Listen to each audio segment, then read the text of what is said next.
wide because it is so cold. Once again, the beginning of the snow will tend to just blow off the interstate, so it may not be really tricky for a little while, but as temperatures begin to rise, we could start to get to that critical temperature in the mid to upper 20s, which can cause a problem because now you have that snow sticking, causing a lot of ice to form as well.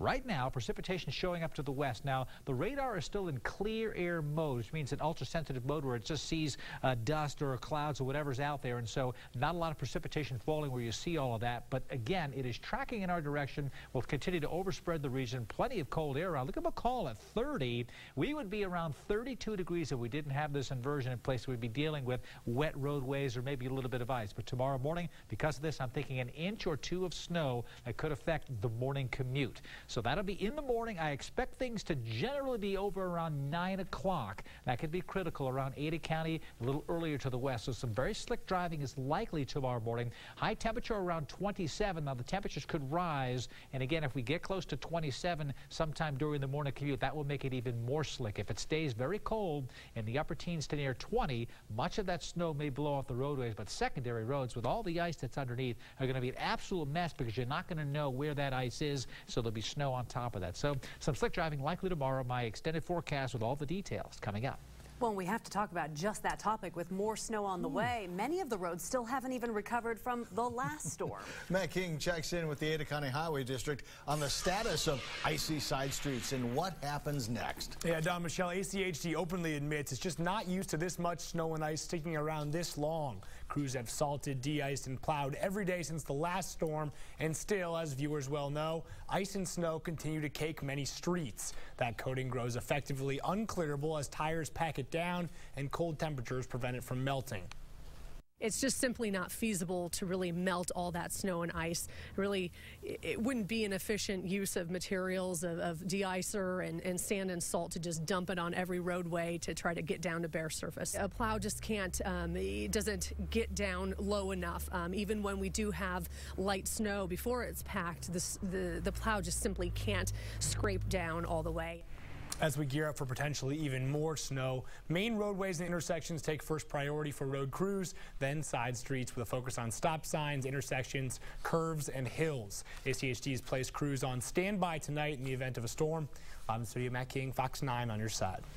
And it's not just us. I guess that's good news. Misery loves company and that kind of thing. The areas all across the U.S. are suffering from Mother Nature's icy grasp. In fact, in some cases, Don, cold temperatures being blamed for a number of deaths. Bitter temperatures continue to impact the Midwest. In Chicago, the cold so bad it hampered firefighters trying to fight a warehouse blaze last night. Warnings are in effect in New England and New York. Doctors urging anyone who's spending any time outside, bundle up. I've got about 5 layers on, so yeah, this wind is incredible. So we just layered up, put everything on we could, and we're trying our best to stay warm. If you have any chronic medical condition, especially if you're old, especially if you have any kind of small vessel disease, any vascular disease, that if you do go outside, you do have to protect the vital areas of your body, like your nose, your ears, your fingers. Those frigid temperatures across the Northeast are expected to last into the weekend. So as we brace for this latest batch of snow, be sure to keep you up to date with any school closures. You are definitely going to want to tune in to Good Morning Idaho on our sister station, Today's 6, starting at 5 a.m. And check out our website, IdahoOnYourSide.com, for the latest updates. This has been a deadly flu season in Idaho. The number of flu-related deaths is up to 15. This is the worst flu season since 2003-2004, when 28 deaths were reported. The news doesn't get any better for the Treasure and Magic Valleys because 2/3 of the deaths have been reported in southwest Idaho. According to the Idaho Department of Health and Welfare, Idaho typically has about a dozen flu-related deaths each season. So, Michelle, did you know today is National Handwriting Day? Didn't even know such a thing existed. Well, it does. Actually. So I guess that's pretty perfect for one Gem State lawmaker who, in this social media age, is on a quest to actually bring cursive back. Eric Fink explains. I would like to start a one-man renaissance. Idaho Falls lawmaker Lyndon Bateman is on a mission to revive cursive writing? I got a thank you note from a college dean some time ago, and it looked like a 5th grader had written the letter. In this digital age, Bateman introduced a bill this week at the State House that would mandate Idaho's public schools teach students handwriting. So, Representative Bateman, let me ask, when it's so much faster to say just type your name out, why do you prefer we do it like this? A typewritten message is more sterile. It's sterile. Your handwriting is an extension of yourself. The cursive script is beautiful. It's elegant art, and it's an art form that's being lost, sadly. It went up and around, down and around. It actually makes a great big circle. Liz Parsons agrees. She teaches cursive to her 3rd grade class at Boise's Riverside Elementary. Try F on your paper, please. Her students so engaged, pen in hand, mastering those letters on the paper. Cursive is writing. It's real. It's part of our history. It's what we've done for so many years that I think there really is a lot of heritage steeped in there that is important for kids to know. Let's keep balance in our lives. Let's retain the best traditions of the past. I asked a couple of our anchors just how well do they retain this tradition of the past. Eric, it's been so long, I have no idea what it will look like. Snow. I actually printed some of those letters in there because I'm so not used to writing in cursive. So, Miss Parsons' class, it's up to you. Keep on perfecting those squiggles on the whiteboard. Eric Fink, Fox 9 on your side. You forget? Well, we sign our signature. Well, yeah, but when you start doing the whole thing. That's Michelle. Can you read that? I don't know. I think I need to go back to school. It's pretty messy. As long as you know who you are. All right, so we want to hear from you. Are you worried cursive writing's headed for extinction? Should the state consider a mandate to require that it's taught? Or do you really not care at all? Head to our Facebook page, weigh in. We want to hear your comments. Just search Idaho on your side. Click the like button so you can receive all of our news updates throughout the day as well. Well, a Nampa man who bought an Idaho $1 million raffle ticket for Christmas just realized weeks later he's won. Mark Rossiter hung the ticket on the family's Christmas tree. He forgot all about it until he was taking the decorations down last weekend, and he thought, oh, I better go check online just to make sure. Yeah, can you imagine? Guess what? He had the winning number to the January 2nd drawing. He claimed his winnings yesterday. Rossiter says the family, with that $1 million, plans to pay some bills, save for college, and invest the rest. Merry Christmas. Yes. Coming up next on Fox 9 on your side, Secretary of State Hillary Clinton took part in some heated exchanges today as she answered lawmakers' questions about the deadly attack in Libya. And still ahead, the Secretary of Defense making news tonight as well as he takes on military's ban on women in combat. Roland Ferris, Michelle Edmonds, Chief Meteorologist Scott Dorval, Sports with Paul Gerke. This is Fox 9 on your side at 9. Weather is brought to you by Steve's Hometown Toyota. Try Steve's Hometown Toyota in Ontario. Fox tomorrow, we've got the shows that'll give you chills and goosebumps. First, Idol hits Baton Rouge, where the talent keeps shining in our best season yet. Yes! Yes. Yes! 1, 2, 3. No. Then, the phenomenon returns. We are back! Yeah! With new episodes you just can't miss. You're constantly showing up here. Don't any of you have jobs? All new Glee. Attention Lazy Boy shoppers. The Lazy Boy inventory overstock sell-off is going on now. $5 million of factory direct overstocks will be sold at rock bottom prices. On now, only at the Lazy Boy Furniture Galleries. Don't miss it.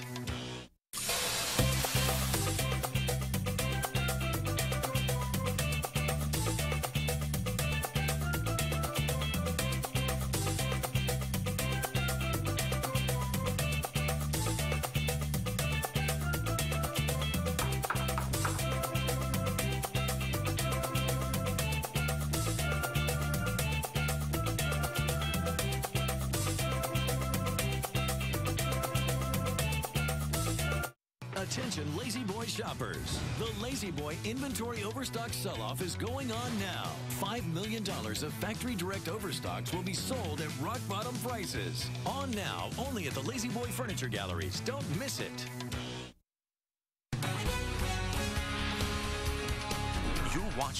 Fox 9 on your side at 9.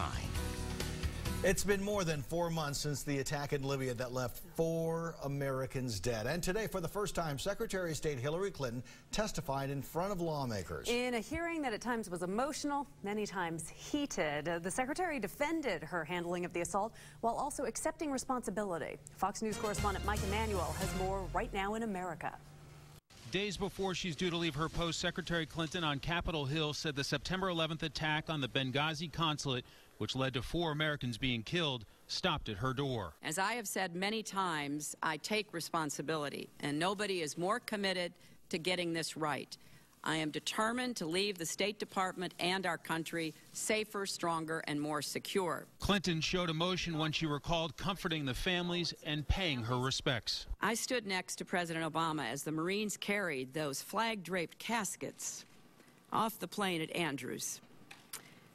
I put my arms around the mothers and fathers, the sisters and brothers, the sons and daughters. The Secretary of State revealed anger when she was challenged on the administration's narrative, including Ambassador Susan Rice saying 5 days after the attack, it all started with protests against an anti-Islam video. Do you disagree with me that a simple phone call to those evacuees to determine what happened wouldn't have ascertained immediately that there was no protest?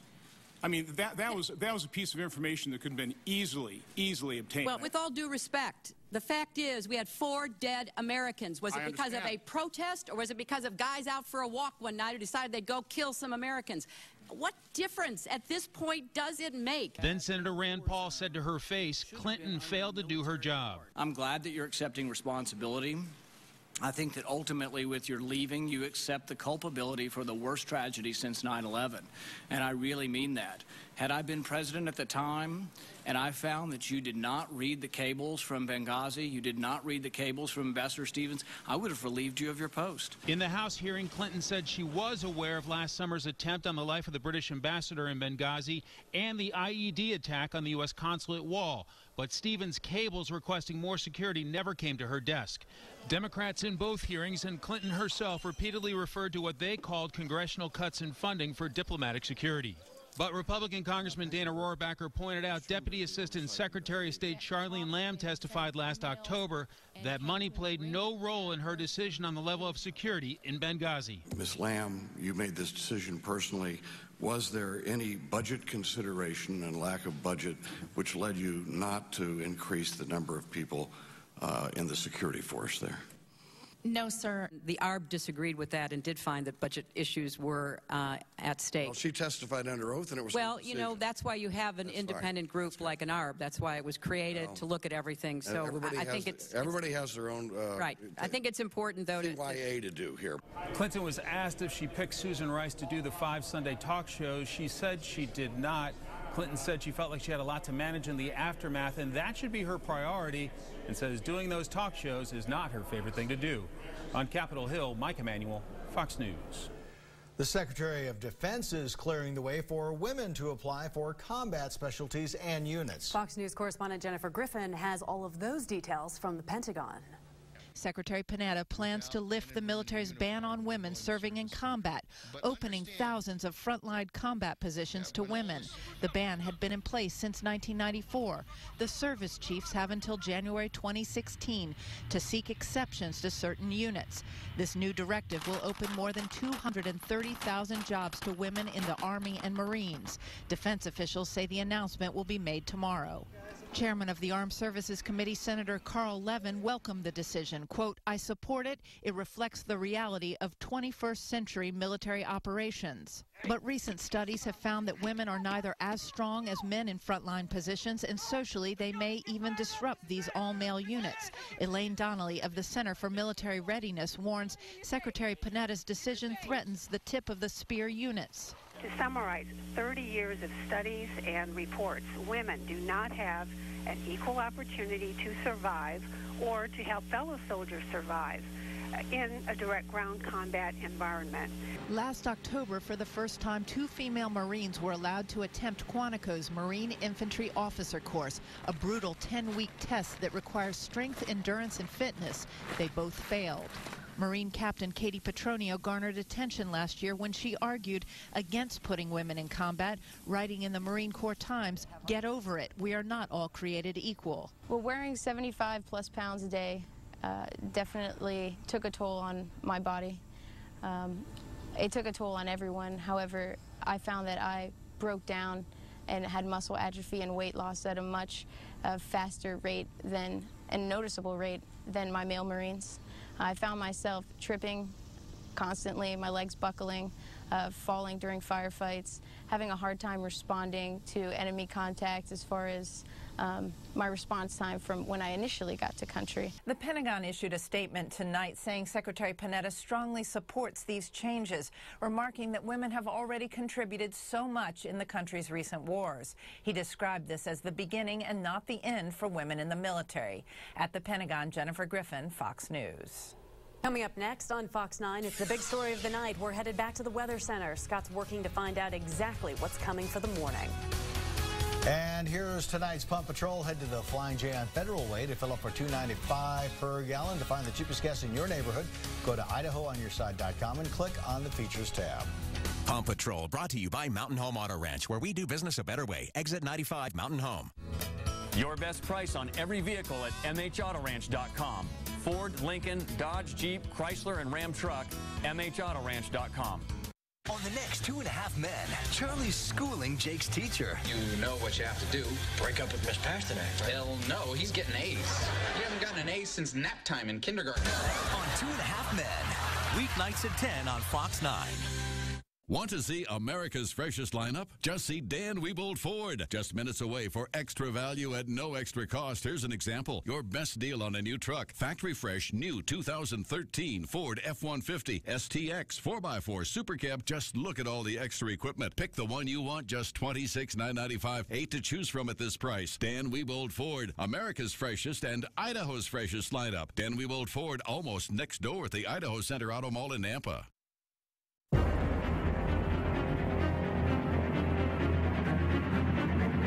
When the worst happens to your home or business, call Paul Davis. We are the disaster restoration experts. If you run a business and a teacher made a difference in your life, raise your hand. Then join We Love Teachers, a teacher appreciation program created by CapEd. With We Love Teachers, your business can reach and reward thousands of school employees with special email offers. And if you're employed in education, you can receive amazing local deals just for opting in at weloveteachers.org. CapEd invites you and your teacher to visit weloveteachers.org for more information. It's Peterson Toyota's New Year's sales event. 0% on select new models. No payment for 90 days. And right now, get a new 2012 RAV4 up to $2,500 off. Or a new 2012 Camry up to $3,000 off. Plus 0% for 60 months on both models. Don't miss it. Come check out Peterson Toyota's New Year's sales event going on now. At Peterson's, it's great service and better prices. Satisfy your love to drive. Download the free On Your Side news app. Search Idaho On Your Side in your app store. Now the On Your Side forecast with Chief Meteorologist Scott Dorval. The cold weather is in place and likely snow will be falling overnight tonight, tomorrow morning. A break in that dry weather pattern we have had. I don't think it's going to be a big storm for the valley, but the timing will be just right to bring in snow before the morning commute. 3-degree guarantee for the day today. I said 20 for the high. We hit 20, and then temperatures have dropped, and they're going to kind of wobble back and forth a little bit here in the teens, and then likely rise towards the morning as the system moves in and tries to mix up the inversion just a little bit. I want to show you what's happening in the atmosphere now to show you why we think it's going to see all snow here. So you take a closer look. This is the temperature reading now. Again, you see this going up. It's just a blue line right here. This is the 0 line. There's the temperature above freezing up to 43 here. This is the dew point way over here. When you throw moisture into dry air, the temperature and dew point come together. So what happens is, as the storm comes in, the temperature is going to drop below the freezing mark, and the dew point will come up, and it will look more like you see up here where there's cloud cover. So this line will just come right together down here, and it will likely fall below freezing. There's a slight chance there could be some pockets where it's slightly above freezing right over here. And that, if it happens in around Ontario, we could be getting some freezing rain. So we get the snow falling, and then it melts to rain, then it falls into a layer of cold air, and then it doesn't have time to basically refreeze into a sleet pellet, so it hits the ground in liquid form and then freezes on contact. So we may get some of that. Lower Treasure Valley is more likely. That's pretty typically the place that would get any freezing rain. So nevertheless, icy, slick conditions are likely tomorrow morning, and I'm thinking computer charts are saying about 1.5 inches of snow would fall in much of the Treasure Valley, favoring northern sections. So we'll look at that in a moment. Air quality, again, the poor air quality today, we're going to drop into the upper moderate category tomorrow. Still burn bans in effect with the inversion. The cold, polluted air still hugging the valley floor. You see it in the teens here. Some of these places will have temperatures rise towards morning. As the front goes by, eastern Oregon will begin to fall. Temperature will fall again tomorrow morning because the snow will have passed. But I do believe that snow will start to increase in the south and west and then slide on through the Treasure Valley. We're talking generally 2 a.m. to 7 a.m., probably more like 3 a.m. to 7 a.m., the core of this precipitation for the valley. But 8 o'clock in the morning, we could still be seeing light snow 80 County eastward, which of course as the morning drive begins to pick up, that's when we could really have an issue. So winter weather advisories in effect for the upper Weezer River Basin here, the lower Treasure Valley here, and the upper Treasure Valley, which is the Ada Canyon County line eastward.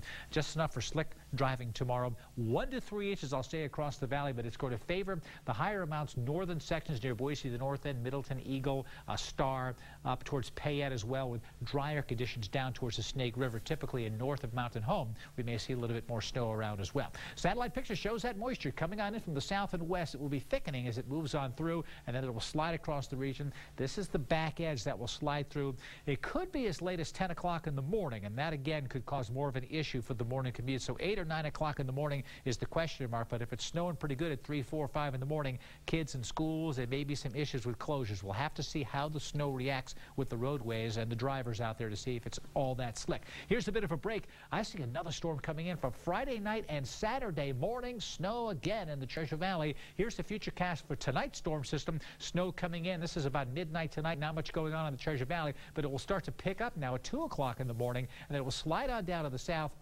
Here is 7 o'clock, still likely seeing snow around at 7 o'clock in the morning, but it will tend to want to weaken and then slide on to the south. Here's 9 o'clock in the morning. We're clearing things out. By afternoon, we could get some hazy sunshine in the Treasure Valley. Before we go to the national map, let's go and take a look at what I think snowfall accumulation should generally shape up to be. Generally 2 to 4 inches in Long Valley and the West Central Mountains. 2 to 5 inches, probably closer to the 2 to 4 range in the Boise Mountains. Some of the peaks could get a little more. And a general 1 to 3 inch snowfall possible across the Treasure Valley. I think 1.5 to 2.5 inches or 1.5 to 2 inch snow amounts will be common in the Treasure Valley from what I see here overnight. So tomorrow morning again we could see that slick driving going on. Jet stream to the south and off and on snow showers around Friday night, Saturday, into Monday again. More snow is possible in the Treasure Valley. Here's my on your side forecast for the valley tomorrow. You wake up, I'm saying 1 to 3 inches of snow, generally 2 a.m. to 9 a.m. thinking more like 3 to 8 is the core of when that moisture comes in. Icy conditions, still hazy in the afternoon, but a slick morning commute is likely with a couple inches of snow likely in many locations. Long Valley snow tonight, clearing from west to east during the day tomorrow in the mountains. So the last places to clear, Pine, Featherville, and the East Central Mountains. More towards the middle part of the day will still have snow going. Not as much moisture here, so this is certainly for the mountains. Not a big storm at all, but the first one we've seen in a while. The Magic Valley, the storm system will be dying out as it slides in your direction, so I'm going to go with 1 inch possible. Temperatures into the 20s to near 30. And my on your side extended forecast shows another storm system coming in Friday night and Saturday. A good chance of some snow into Saturday morning, and maybe another storm system for Sunday night into Monday as well. So we're getting to an active weather pattern, and as long as this cold air is hanging around, notice those temperatures. We're not above freezing that much, and so the snow that's in your yard is going to be in your yard for a little while longer, probably for the foreseeable future. But maybe if we get another inch or two, we can actually play with it again, because it's just like stuck. Yes. At this Kids point. want to make a snowman, it might be a better chance. Permanent to see those temperatures part of the landscape. So real quickly, school tomorrow, schools are going to be watching it overnight tonight. They'll be watching overnight, and we'll keep you updated. Good Morning Idaho, we're going to have all those updates for you, so you want to get up early with us. Of course, 10 o'clock on today's Channel 6. We'll be updating tonight. you. Yes. Thanks, Scott. So Katie Couric's interview with Notre Dame